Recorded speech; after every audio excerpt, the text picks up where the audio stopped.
Hello and welcome. New game prices don't make sense anymore. Outside of the indie scene, game prices for the established, well-known developers are completely out to lunch. For example, a new Nintendo game here costs quite literally as much as they were selling the 2DS bundle with Mario Kart 7. It is insanity, since I feel I can get one of those emulation portables for much less than this. Which got me thinking, could I buy an entire game system for less than the price of a new game? The simple answer is yes. In fact, I found 4 of them at a variety of price points. For the price of an indie game, I was able to get this Wii U A30. For a little more, I was able to get this R36 clone or the Embernic 28XX. And for a premium price in this performance bracket, the Embernic RG35XXH. Of course, the prices can fluctuate, but like me, you may find them at the right sale price if you are patient. While this ensemble may seem like a mismatch of hardware and capabilities, believe it or not, each and every system supports roughly the same software since they are all ARM-powered Linux handhelds. They also came with a USB-C charging cable and a questionable 64GB micro SD card with the stock OS pre-installed and dubious games which might be... In all honesty, the micro SD cards which came with these systems, especially these blank unmarked cards, are known to be unreliable. And with the dubious content on them, they should be destroyed or wiped and replaced with a trusted micro SD card, like from SanDisk, Kingston, Patriot, or Kioxia. While you will lose access to the stock operating systems, with the R36 clone being an exception since it's built in, the community-made alternatives are often not just better than stock, but more efficient too. So with a clean slate and my own games loaded, what can these consoles do? Well, for older 2D games, each system here could play just about everything I threw at them. Meanwhile, for 3D games, depending on the system, it ran well, like on PlayStation 1 titles, and with some tweaking, it runs well enough, like the Nintendo DS. I only really found the N64 and PlayStation Portable games to struggle on these systems.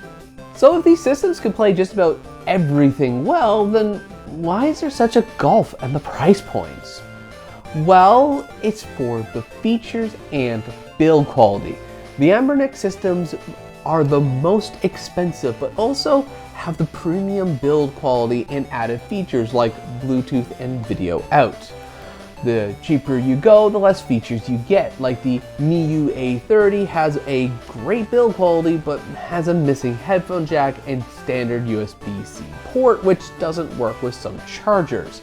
While the R36 here is a bare bones system with no Wi-Fi and by far the worst feeling buttons and speakers. With so many options and features to look for, here's my suggestions when you're going out to buy systems like this for the given price range. First, understand your budget, since if you want to play specific games like more demanding consoles like PS2 and GameCube, you may need more money than about $100. I sought out the cheapest handhelds here, but the market can go up as high as a Steam Deck if it has the features and game support you are looking for. Second, I would avoid scams and e-waste like the plague. You can do this easily by aiming for systems with brands behind them and or a known reputation online. Most of these cheap systems will have a fake Amazon brand attached to it and are usually impossible to find videos or sites about them outside of their Amazon listings when you search for them. While I was scammed myself with this R36S clone, if I had dug a little deeper, I would have found an entire wiki about the R36S and warnings about the clone systems. Third, and in a general rule of thumb when buying anything direct from China, don't trust that the companies will support the hardware beyond them landing on your doorstep. This has been my experience when buying smartphones and e-readers direct from China. So if you ever do find a system that you are interested in, make sure before you buy that there is a community supporting and developing for it. Every system that is on my desk right now has a custom operating system or two for them. Even though it's an R36 clone, there are projects out there that are actively working on custom OSs for it. And finally, since at this budget, the hardware and game capabilities of these systems are going to be the same, you really should look at what you want out of these systems. And there are a lot of form factors, hardware configurations that you can choose from. I personally would look at what you liked about the systems you played before, since there is a good chance that you can find new systems that will hit your niche. So, is it worth getting a new system for the price of a new game?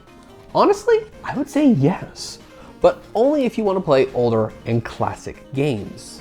In fact, if you're up to obtaining your own ROMs, these systems are going to be cheap enough that you can buy one and a couple dozen ROM collections for it, depending on what sale or bundles you happen to catch, and you'll still be out less than buying a new game.